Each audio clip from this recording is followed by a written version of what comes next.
It'll never cease to amaze me on an economic level how white people would just play in your face.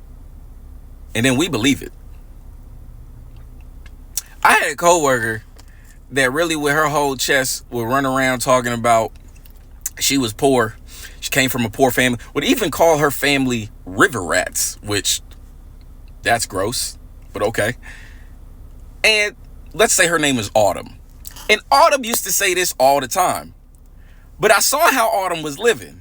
Kind of like more middle class America. Husband owns a business. She work at this job. Okay. But then one day, we was sitting around at lunch, and Autumn was like, yeah, her grandfather or grandmother, one of the two, had hundreds and hundreds of acres worth millions of dollars that was going to get passed down to her and her cousins. Now, here's the thing. She thought I forgot. She thought I forgot. She thought I wasn't paying attention and I can't do math. So I remember hearing her say that, but then she would keep saying that they were poor. Then one day, grandmother passes away. Then all of a sudden, not only does she have the house she's living in, not only does her and her husband got a cabin that they go to for vacation and use the boat, then they just bought more land to build their forever home. Now, why is this important, ladies and gentlemen? Black America, Black Americans, ADOS, American Descendants of Slavery. Y'all want to see the math on why our condition is so bad? Because it's much worse than you think. Hold on, give me a second. This right here from the U.S. Census Bureau. Y'all see that?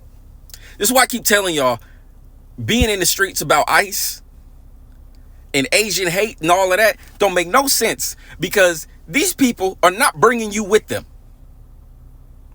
How you gonna be here since the 80s, since the 70s, since the early 2000s, and you all the way up here? We've been here the whole time. That's you. That right there. We losing money.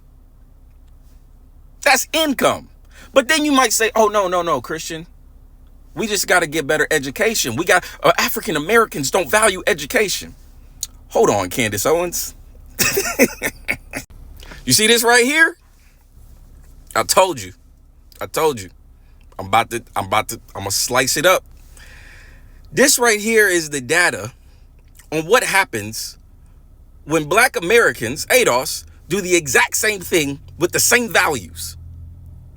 You see that high school, less than high school?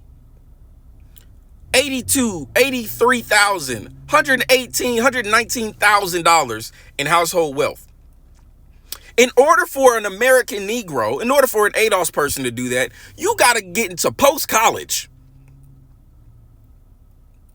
Post-college. Which means, more than likely, unless you're inheriting generational wealth, which is very rare amongst us, you have student loans. You have debt. And you only made it to 104. You ain't even cracked 200 yet. I'm not done. Now, this right here is for all the Earn Your Leisure Negroes, all the Boyce Watkins, all of the John Hope Bryants, because, black people, y'all don't think about money right.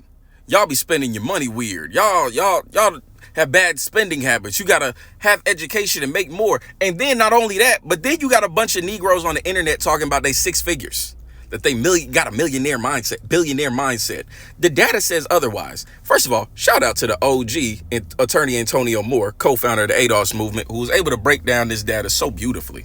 But I'm going to show y'all this real quick. This is also from the U.S. Census Bureau. You see these little red numbers right here? See, that's the percentage of families, Black American families, that make this income or less. Now, I want you to see something. Everybody talking about they make six figures. 94% will never make more than $112,500 in a household. This is not a job. This is 2, 3 jobs in the household. So you might have one that make 50, another one that make 30, and then maybe your spouse works and makes another 40. Y'all see that 89.28%, which is basically 90%? That's $87,499 in a household, which means that, in other words, 90% of y'all are lying.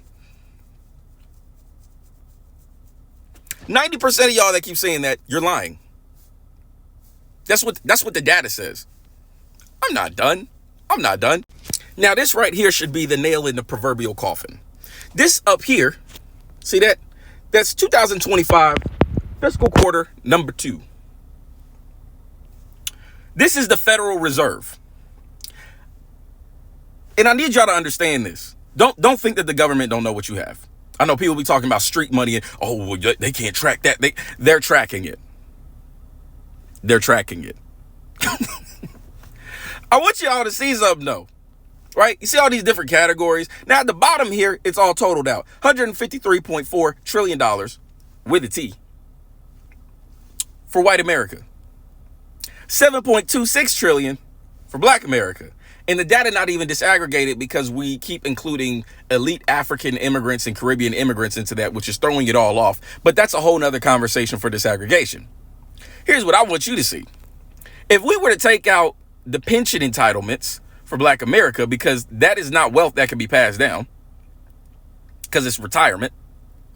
If we were to take that out of the picture, we're looking at probably 5 trillion-ish in wealth.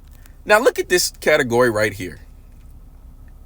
You see that consumer durable goods?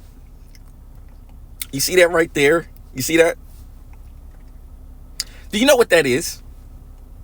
That's the Jordans. That's the cars. That's the TVs and the couches. So let me explain this to you very, very simply. White America owns more wealth in cars, TVs, and couches than all of black America combined. But Negroes is on the internet telling you that we are the biggest consumers in the United States. You don't even measure a group's wealth in purchasing power. You don't measure their wealth in purchasing power because they got to buy groceries. That doesn't even make sense. But they telling you a failure because somebody happened to have some nice shoes. Reparations is not a nicety. Reparations is not a handout. Reparations, not only is it justice, it's the only way you're going to survive, because it's going to get worse. You feel like you're struggling because you are. Wake up.